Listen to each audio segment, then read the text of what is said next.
जय हिंद एवरीवन। मेरा नाम है आदित्य और मैं स्वागत करता हूं आप सभी का हमारे यूट्यूब चैनल स्टडी विथ एके में। आज की क्लास के अंदर मैं आप लोगों को स्ट्रक्चर ऑफ अर्थ इंटीरियर के बारे में पढ़ाने वाला हूं, यानी कि पृथ्वी की आंतरिक संरचना के बारे में आज की क्लास के अंदर हम पढ़ने वाले हैं। इस पूरे चैप्टर को मैं आप लोगों को 3 टॉपिक के अंदर कवर कराने वाला हूं। पहला टॉपिक आपका रहेगा सोर्सेज अबाउट अर्थ इंटीरियर, दूसरा आपका रहेगा chemical composition and layering system of the अर्थ, और तीसरा टॉपिक आपका रहेगा thickness and depth of different layers of the अर्थ। ठीक। और अपने प्रीवियस क्लास के अंदर, यानी कि अभी तक के क्लास से में, मैंने आपको ओरिजिन ऑफ अर्थ के बारे में और एज ऑफ अर्थ के बारे में पढ़ा चुका हूँ। ठीक। तो शुरू करते हैं अपने क्लास को बिना किसी देरी के।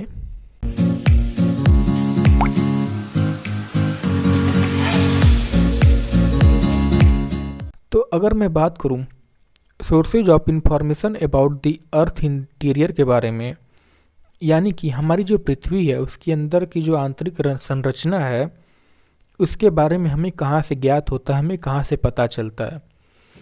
तो the sources which provide knowledge about the interior of the earth may be classified into 3 group या 3 ग्रुप। ठीक। पहला है आपका आर्टिफिशियल सोर्स, दूसरा है आपका evidence from the theories of the origin of the अर्थ, और तीसरा है आपका नेचुरल सोर्सेज। ठीक। कुछ बुक के अंदर या कुछ किताबों के अंदर आप इन सोर्सेज के नाम अलग अलग पाओगे। कुछ बुक का देखें तो कई बुक के अंदर आपको बेसिकली इन सोर्स का जो नाम दे रखा है, एक आपका डायरेक्ट सोर्स दे रखा है और एक आपका इनडायरेक्ट सोर्स दे रखा है। तो उससे फ़र्क नहीं पड़ता, चाहे आप ये सोर्स के नाम लिखो या चाहे आप उन 2 सोर्स के नाम लिखो, उससे फ़र्क नहीं पड़ता है। क्योंकि अगर ओवरऑल देखा जाए तो या तो इन सोर्स के अंदर या उन सोर्स के अंदर हमें पढ़नी एक ही चीज़ के बारे में, मतलब एक ही चीज़ों के बारे में हमें पढ़ना है। ठीक।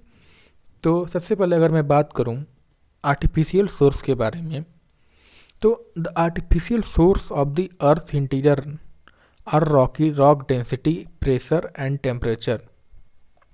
यानी कि आर्टिफिशियल सोर्स के अंदर हम बेसिकली रॉक की हमारी जो डेंसिटी होती है उसके बारे में पढ़ेंगे, फिर प्रेशर के बारे में पढ़ेंगे और फिर टेम्परेचर के बारे में पढ़ेंगे। ठीक।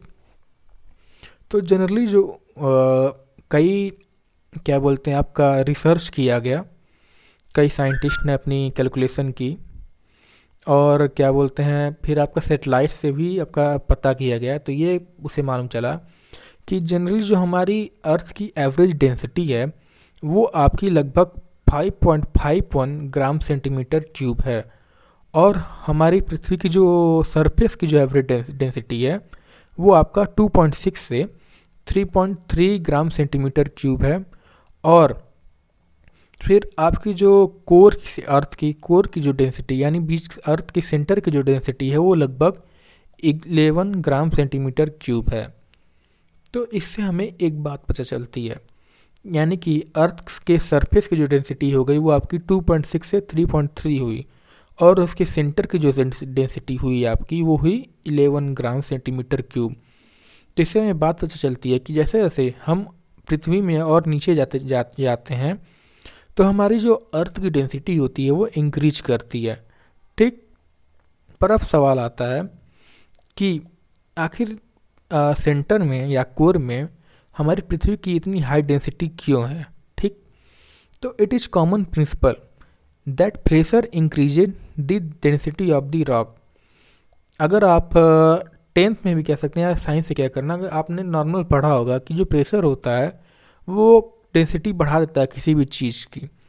तो since the weight and rock, तो ठीक, since the weight and pressure of the rock increases with increasing depth, hence the density of rock also increases with increasing depth.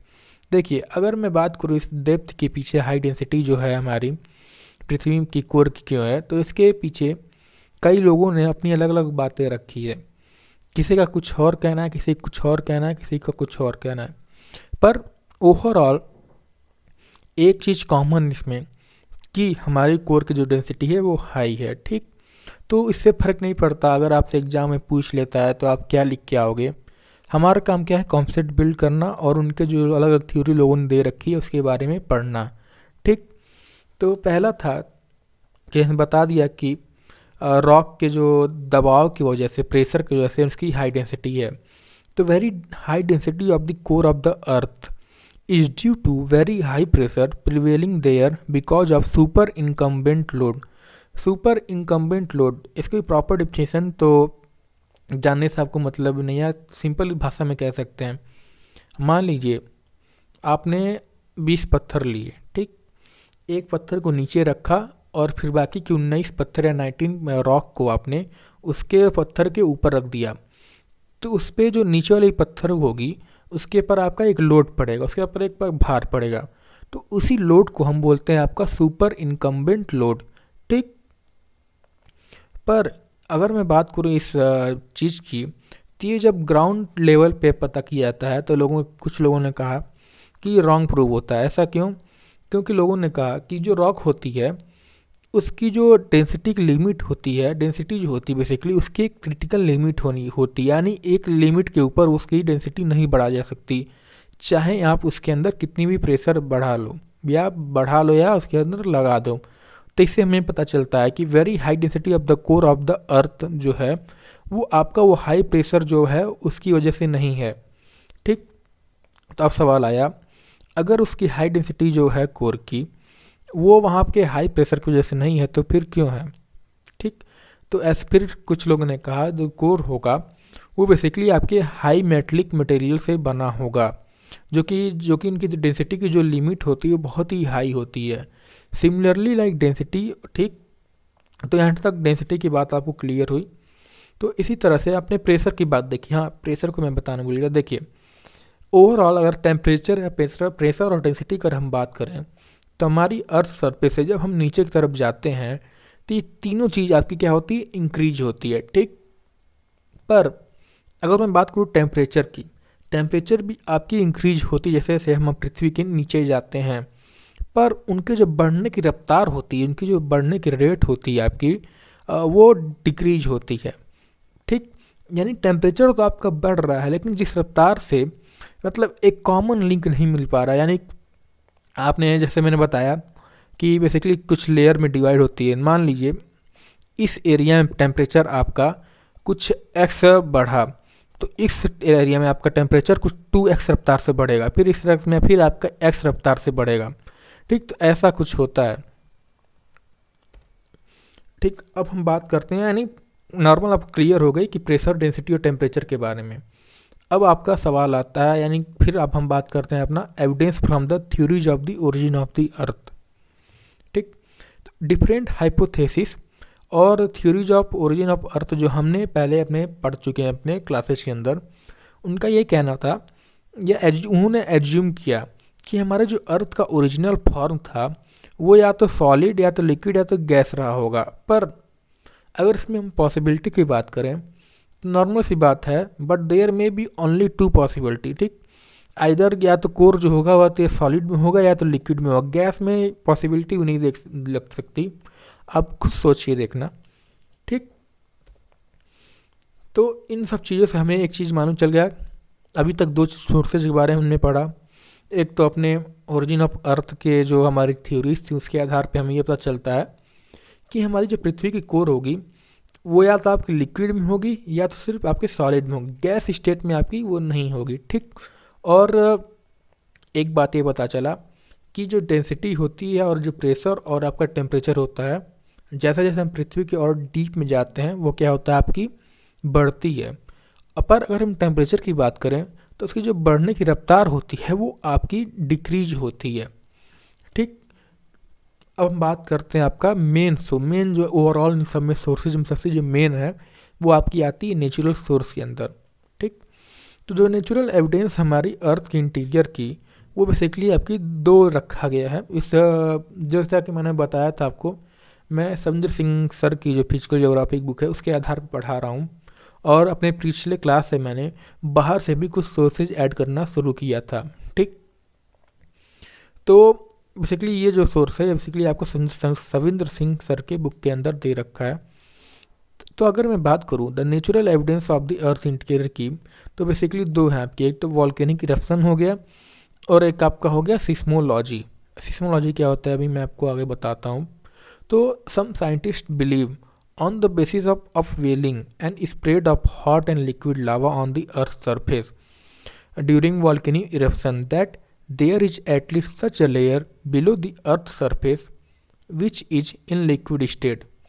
यानी कि जैसा कि आपने वॉल्केनो के बारे में पढ़ा होगा और देखा भी होगा टीवी के अंदर, तो होता क्या है जब वॉल्केनिक इरप्शन होता है तो उसके अंदर से आपकी लावा निकलती है, और लावा किस फॉर्म निकलती है, लिक्विड की फॉर्म निकलती है।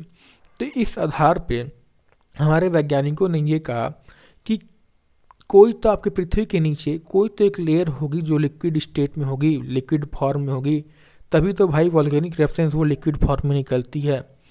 ठीक, और जो आपका जिस एरिया से वो आती है, आपकी जो लिक्विड आती वॉल्केनो जो आते हैं या कह सकते हैं आपकी लावा जो आती है, उस माउंटेन लेयर को बेसिकली नाम दिया गया है मैग्मा चैम्बर। ठीक, तो देखिए ये तो सिर्फ वॉल्केनिक इरप्शन से हमें कैसे पता चलता है, क्या पता चलता है, ये हमने पढ़ना है। इसके अंदर मैं आपको डीप में नहीं पढ़ाऊँगा, हमें वो हमारा एक अलग चैप्टर हो जाता है वॉल्केनो के ऊपर। ठीक, हम यहाँ वॉल्केनो के ऊपर नहीं पढ़ने आए हैं, बस हम ये पढ़ना है, इसमें से हमारा काम है कि वॉल्केनिक इरप्शन से हमें पृथ्वी के अंदर के बारे में क्या पता चलता है। It is known to all that increasing pressure increases the melting point of the rock. ये भी आपने अपने साइंस के अंदर पढ़ रखा होगा कि जैसे जैसे किसी चीज़ पे हम प्रेशर लगाते हैं तो उसकी जो डेंसिटी होती है वो बढ़ती है, और उसके साथ साथ उसकी जो मेल्टिंग पॉइंट होती है रॉक की वो भी बढ़ती है। ठीक, thus the inner part of the earth में not be in molten state. ठीक, तो फिर ऐसा कहा गया अगर प्रेशर जो है भैया मॉल्टेन और क्या बोलते हैं रॉक का अगर मेल्टिंग पॉइंट बढ़ा जाता है तो आप कैसे कह सकते हैं कि उसके अंदर आपकी लिक्विड में या मॉल्टेन स्टेट में कुछ रॉक होगी, क्योंकि नीचे तो बहुत प्रेशर हाई होती है कि चाहे आप कितना टेम्परेचर बढ़ा दो, अगर प्रेशर हाई रहेगा तो वो चीज़ भैया की मेल्ट होगी ही नहीं। तो ठीक, तो फिर क्वेश्चन आया कि आपकी जो ये हॉट एंड लिक्विड लावा होती है आखिर जो आपकी वॉल्केनिक इरप्शन से आती है वो आखिर कहाँ से आती है। ठीक, तो it may be pointed out that when the pressure of super incumbent load is released due to fracturing and faulting in the crystal surface, the melting point of underlying rock is reduced। तो normally होता क्या है, pressure से तो melting point बढ़ जाता है, पर ये जो आपकी में रॉक होती हैं पृथ्वी के अंदर, उनमें जो फ्रैक्चरिंग और फॉल्टिंग जो प्रक्रिया चलती है, फ्रैक्चरिंग फॉल्टिंग क्या होता है ये हमें आगे एक चैप्टर में मैं आपको पढ़ाने वाला हूँ, ये आगे एक चैप्टर में हम पढ़ेंगे। अभी नॉर्मल फ्रैक्चरिंग से आपको पता चल जा रहा होगा कि मतलब उसमें टूट जाते हैं, तो उससे क्या होता है जो उनकी जो मेल्टिंग पॉइंट होती है वो रिड्यूस हो जाती है। और जब मेल्टिंग पॉइंट टेम्परेचर तो भैया हाई था वहाँ पे, और जब उनकी मेल्टिंग पॉइंट रिड्यूस होती है तो क्या होता है वो तुरंत ही आपके मेल्ट हो जाते हैं। Because required degree of high temperature is already present there, temperature तो आपको वहीं पहले से प्रेजेंट रहता है। Is thus appear that no authenticate knowledge about the structure of earth interior is obtained from the evidence of the volcanic activities। कुछ हद तक नॉलेज हमें पता चल जाती है कि लिक्विड में है, पर वो चीज़ें तो हमें भैया क्या बोलते हैं आपका जो ओरिजिन ऑफ द थ्योरीज जो दे रखी हैं ओरिजिन ऑफ अर्थ के बारे में, वहाँ से पता चलती है। ठीक, अब हम बात करते हैं आपका सिस्मोलॉजी। सबसे मेन सोर्स आपका यही है प्रेजेंट टाइम में। तो सिस्मोलॉजी जो है आपका, seismology is the science which studies various aspect of seismic wave generated during occurrence of earthquake. यानी बेसिकली एक ऐसा विज्ञान का ये ब्रांच है कह सकते हैं जो कि आपका सिस्मिक वेव्स के बारे में पढ़ाई करता है या उसके बारे में नॉलेज प्राप्त करते हैं, जो कि बेसिकली आपकी अर्थक्वेक के दौरान आपकी जनरेट होती हैं। The different type of tremors and waves generated during the occurrence of an earthquake all called seismic waves. ठीक, यानी ये सिस्मोलॉजी के अंदर हम सिस्मिक वेव्स के बारे में पढ़ते हैं और फिर सवाल आता है कि सिस्मिक वेव क्या होती हैं। तो सिस्मिक वेव आपकी बेसिकली ऐसी वेव होती हैं या ट्रेमर्स जो होते हैं जो अर्थक्वेक के दौरान आपकी जनरेट होती हैं। ये जो वेव होती हैं इनको एक मीडियम चाहिए रहता है इनके प्रोपेगेशन के लिए, और इनका जो बिहेवियर होता है इन वेव्स का वो आपका जैसे ही एक मीडियम में चेंज बदलाव होता है तो इनका बिहेवियर इस तरह से बदलाव हो जाता है। तो नॉर्मली जो सिस्मिक वेव है उनको 3 कैटेगरी में रखा गया है। एक आपका प्राइमरी वेव हो गया, एक आपका सेकेंडरी वेव्स हो गया, और एक आपका सरफेस वेव हो गया। इन तीनों में से आपकी ये प्राइमरी वेव और सेकेंडरी वेव ही मोस्ट इम्पॉर्टेंट मानी जाती है। ठीक, तो प्राइमरी वेव्स को लॉन्गिट्यूडनल या कंप्रेशनल वेव्स भी कहा जाता है, और उसके अलावा इन्हें पी वेव्स के नाम से भी जाना जाता है। ठीक, ये जो वेव्स होती हैं आपकी, ये तीनों मीडियम में जनरली ट्रेवल कर सकती हैं। एक आपका सॉलिड हो गया, लिक्विड या कहें आप गैस, उसके तीनों के अंदर ये ट्रेवल कर सकती हैं। पर इनकी जो स्पीड होती है, रफ्तार या वेलोसिटी जो होती है, वो सॉलिड में ज़्यादा होती है, फिर लिक्विड में और कम होती है, और फिर उससे और कम हो जाती है आपकी गैस के अंदर। ठीक, ये जो रफ्तारे की चीज़ है ये आपकी तीनों वेव्स के अंदर चलती हैं। और मैं बात करूँ सेकेंडरी वेव्स की, सेकेंडरी वेव्स जो हैं इन्हें आपका ट्रांसवर्स या डिस्टोर्शनल या सिंपली एस वेव भी कहा जाता है। ये जो आपकी वेव्स होती हैं ये सिर्फ सॉलिड मीडियम में ही ट्रेवल कर सकती हैं, यानी कि लिक्विड मीडियम में आपकी ट्रेवल नहीं कर सकती। ठीक, ये पॉइंट अभी आप माइंड में रखिएगा, अभी इसको हम आगे पढ़ेंगे तो समझ में आएगा आपको या आप। ठीक, और तीसरी वेव्स जो होती है आपकी सरफेस वेव होती है। इन्हें लॉन्ग पीरियड वेव्स या सिंपली एल वेव कहा जाता है। ये जो वेव होती हैं ये जनरली हमारी अर्थ के सरफेस को अफेक्ट करती हैं। जितने भी आप तीनों सिस्मिक वेव हैं, ये जो वेव होती हैं जनरली लॉन्ग डिस्टेंस में कवर करती हैं। दो इनकी जो स्पीड होती है वो पी और एस वेव से कम होती है, पर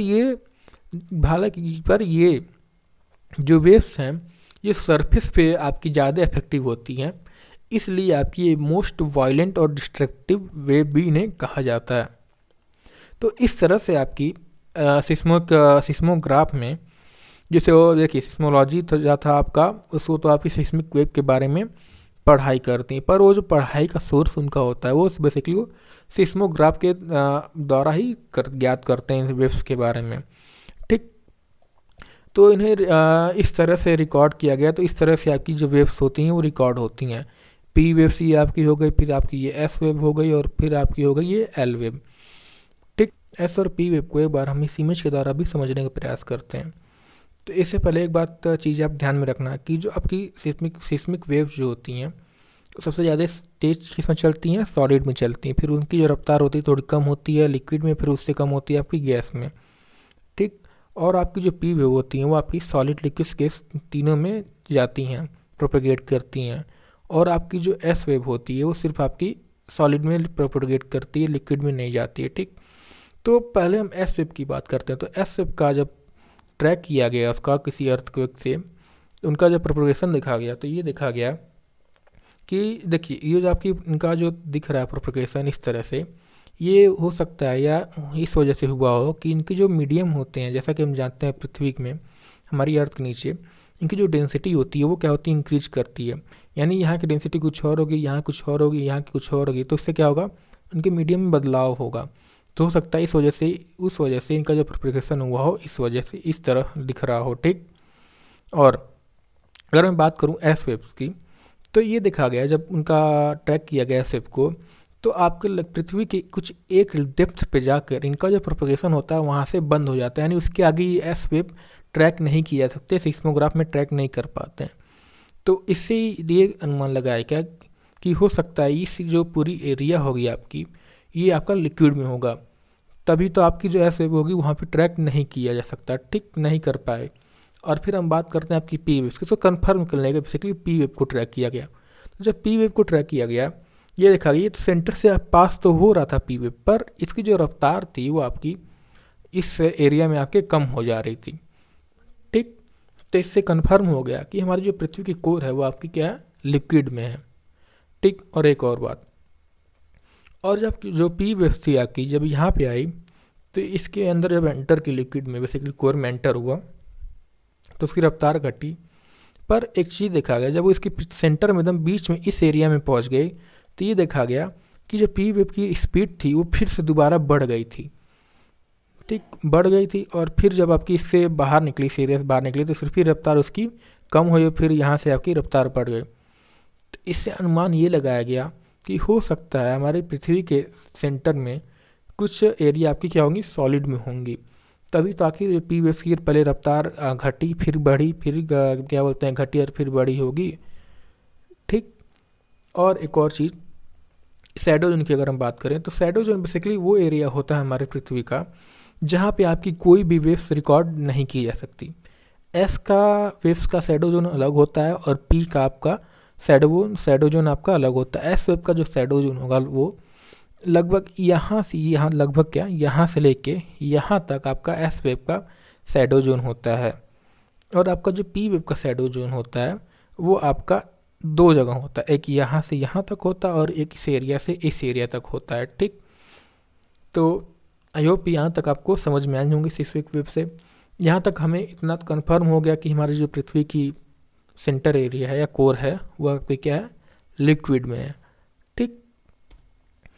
अब हम बात करते हैं आपकी chemical composition and layering system of the अर्थ, यानी इसमें हमारी पृथ्वी को डिफरेंट लेयर में रखा गया है।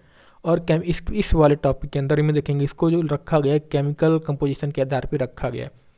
तो हम बात करते हैं अकॉर्डिंग टू सुएस ने हमारी पृथ्वी को बेसिकली 3 जोन में क्या बोलते हैं आपका डिवाइड किया गया, रखा। Suez had identified 3 zone of different matter below the sedimentary cover. पहला का नाम उन्होंने दिया सियाल, दूसरा का नाम उन्होंने दिया सीमा और तीसरे का नाम उन्होंने दिया निपे, ठीक। पहले हम बात करते हैं आपका सियाल का। तो सियाल जो है ये हमारा it is the top most layer of the earth found just below the sedimentary thin cover, ठीक।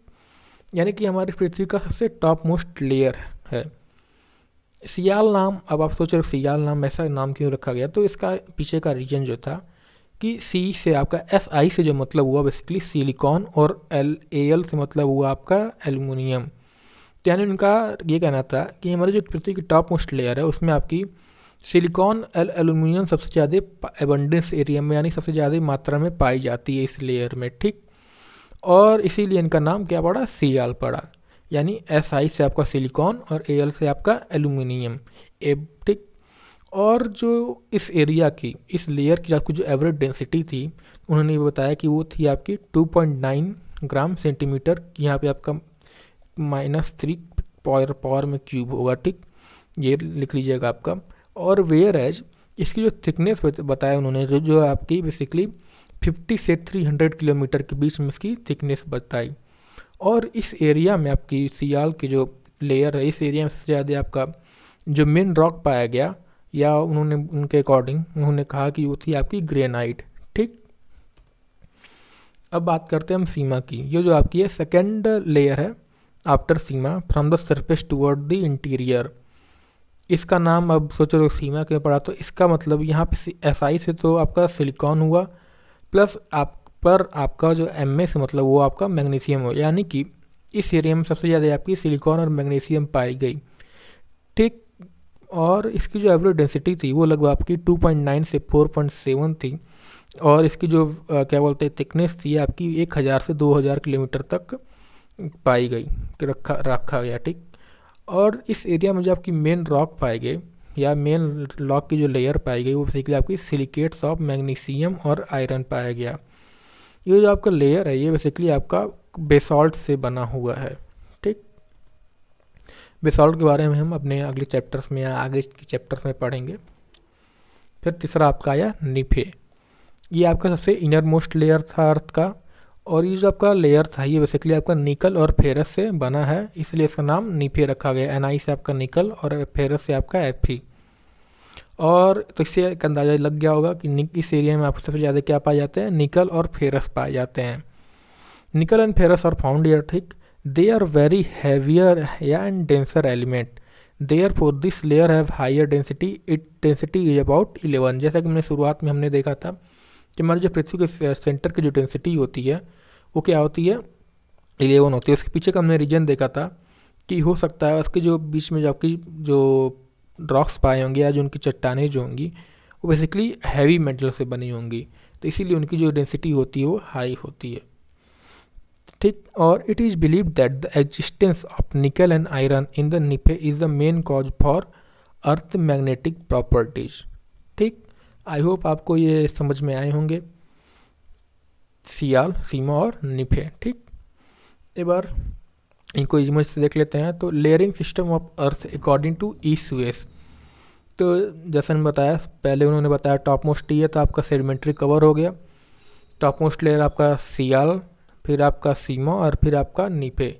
SI से मतलब आपका सिलिकॉन, इससे एल से मतलब एलुमिनियम, फिर यहाँ पे सीमा में इसका मतलब क्या हुआ सिलिकॉन और फिर इसका मैग्नीशियम, और यहाँ पे NI का मतलब आपका निकल और Fe का मतलब हुआ आपका यहाँ पे Fe होगा, Fe का मतलब हुआ आपका आयरन। ठीक, और इसकी डेंसिटी बीच में 11 पाई गई।